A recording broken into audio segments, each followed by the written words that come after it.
Hi, here we are in Chapter 3. How does gender affect the monster? So here's our next essay topic. And as typical, right, we have a bunch of authors and questions. I do want to remind you to stick to this list, okay?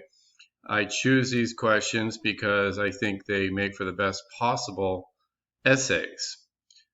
Some of the other questions are great for discussions in classroom or for discussion threads online, but not necessarily for an essay. So please limit yourself to these. And you have Fuller, Homer, Kingshill, Ovid, Hollinger, Clover, and Halberstam. Some very interesting stuff throughout this chapter, I believe. So let's just talk about what's expected. First of all, the paper is due Monday, April the 26th at 11:59 p.m. As usual, of course, you get right up to the edge of the last minute of that day. Be sure to follow the other class paper guidelines for all other matters of form and style. Okay, some of you have been, how should I say it, not quite so good at paying attention to that. And I really want to emphasize that this is what academic writing is all about. Okay, so the out of class paper guidelines help you in terms of writing more formal, being more appropriate for the academic world. So getting rid of the I's, getting rid of the U's, getting rid of the abbreviations, getting rid of the colloquialisms, getting rid of the slang. Not signposting. Oh, for the love of Mary, please stop signposting, okay? Good grief. Be sure to include a word count at the end of your essay, right? That's, as we know, very easy to do nowadays. And remember, you must meet minimum requirements, including word count, sources, and subject matter. No late essays will be accepted without a signed doctor's note or a note from your jailer. Now, the first thesis is due Friday, April the 16th, 11:59. Remember, the thesis outline should be just like it was done on the prior assignments, right? You have a thesis, you have bullet points indicating what your topics are going to be. Then give an MLA citation entry for 3 of your sources, okay? 3 sources. None of those sources should be from the textbook itself, okay? In other words, we're doing more research. We're getting out of the book and onto the library system. Of course, that means nowadays, right now, online access, but we have databases such as EBSCOhost, JSTOR, a number of other databases. In fact, I think we have over 80 databases available on Canvas. Obviously, not all of them will be appropriate for your work, but there are quite a few that are. So make sure you have proper MLA citation for 3 sources in your thesis Friday. Then, as we've done in the past, the class will be divided into groups. Given the diminishing number of students, there'll probably only be about 3, maybe 4 groups at the most, because I like to have 3 or 4 students in each group. Submit the rough draft to your Canvas workgroup and to me by Wednesday, April the 21st. Okay, so that's an important thing to remember. Most of us by now have gotten used to the idea that you have 2 turn-ins, the Canvas group and to me, but a few of you still neglected to do one or the other.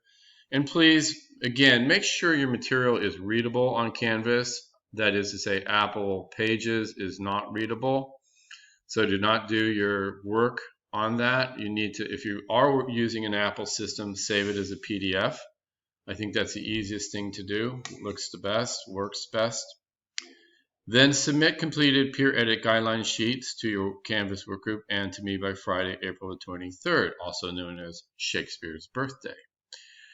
Now, again, with the rough draft, turn it in to both me and to your work group simultaneously. The point of the peer edits is not just for you to do the peer edits, but for you to read the peer edits also done for you.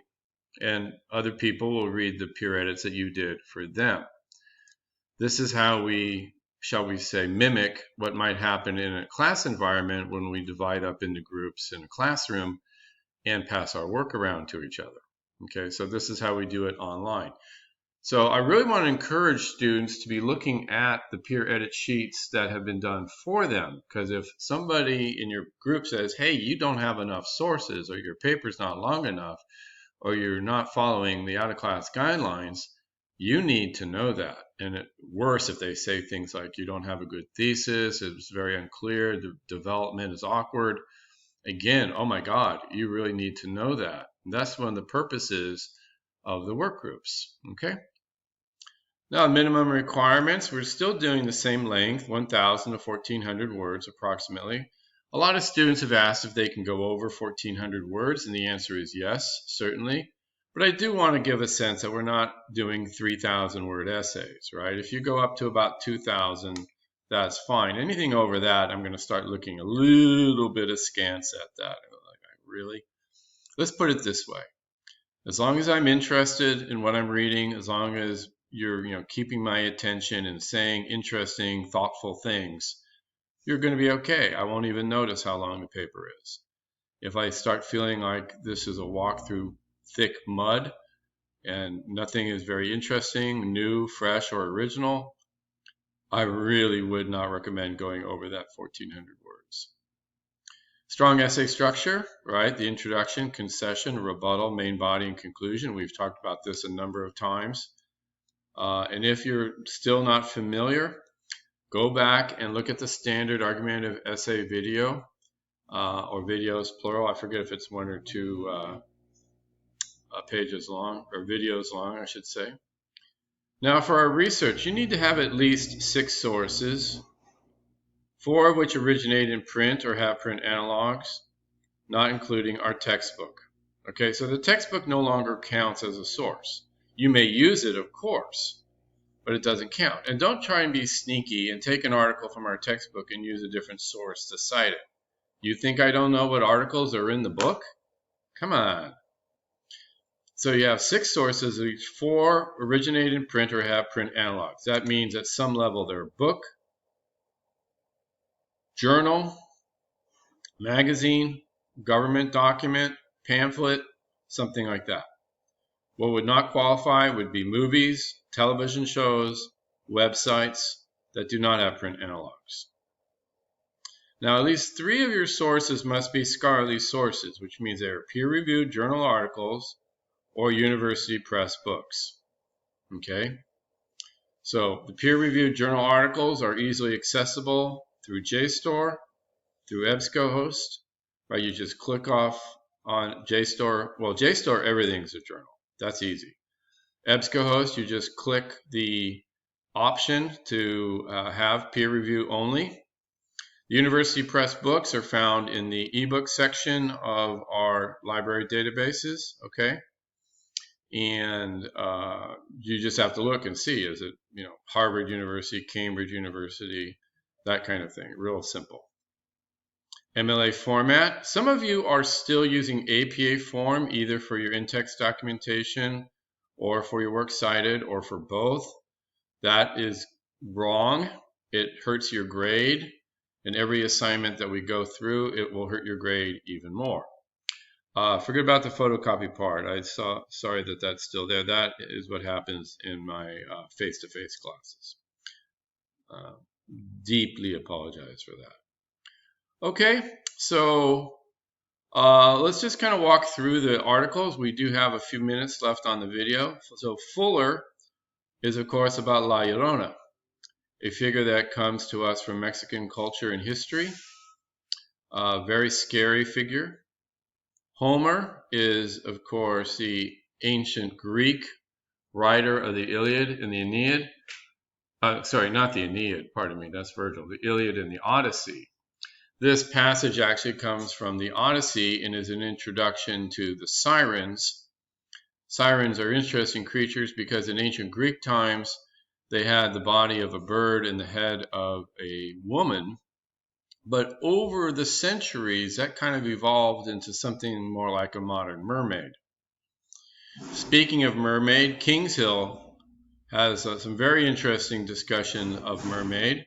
in that article there. In particular, how the mermaid has become a more, how should I put it, a positive symbol of female power and enlightenment, as opposed to simply the traditional figure of a temptress. Ovid is the ancient Roman writer, and he introduces us to a transgender figure by the name of Canis.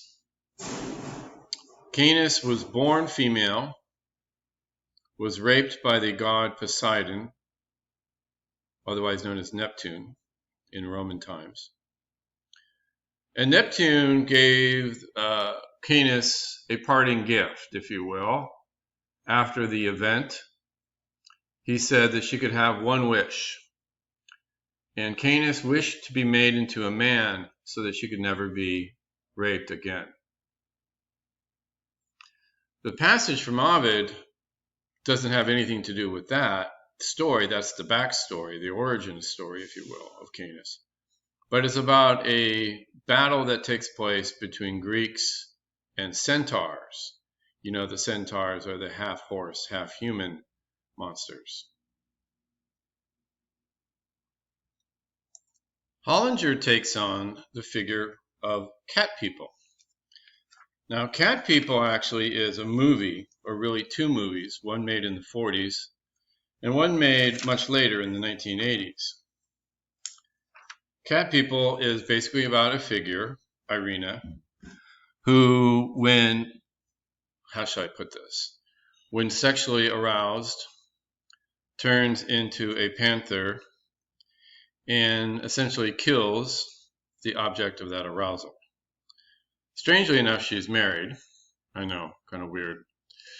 The article examines the two different Irinas in the movies that are 40 years apart, and what that says about changes in women's status in culture and society. Clover introduces the phenomenon known as the final girl in a lot of horror films, especially the slasher film genre. The killer kills everybody left and right, women and men, but there's one person who escapes. In the typical horror film, it is a woman. Why? This is the question that Clover answers, or I should say examines. We should argue whether she fully answers it. But this is the final girl, the one who gets away. And why is it her? Why is she the one who gets away? Lastly is Halberstam. Judith Halberstam, who is now known as Jack Halberstam, introduces the concept of a non-binary interpretation of the monster, especially in the slasher film. Interestingly enough, Halberstam looks at that quote-unquote final girl figure and re-examines it and argues for a creation of a third gender, a non-binary gender, that the monster creates in bodies of splatter, queers, and chainsaws. It's an interesting piece. It's a challenging piece. I'm not going to deny it. But the idea of gender as something which gets examined and re-examined, sutured and resutured in the monster story, and particularly the slasher variety, is what she examines. She examines all kinds of stories, but she especially focuses on Texas Chainsaw Massacre 2. Very seldom do sequels get quite so much attention, not since The Empire Strikes Back. But there you go. It's an interesting piece, a very challenging piece, and I encourage you to look at it very, very carefully. So those are the articles that we have in Chapter 3, and the questions are for you to go through. Choose one of those questions that you find exciting and challenging and would like to write your essay about. I'm looking forward to seeing what you can do with it.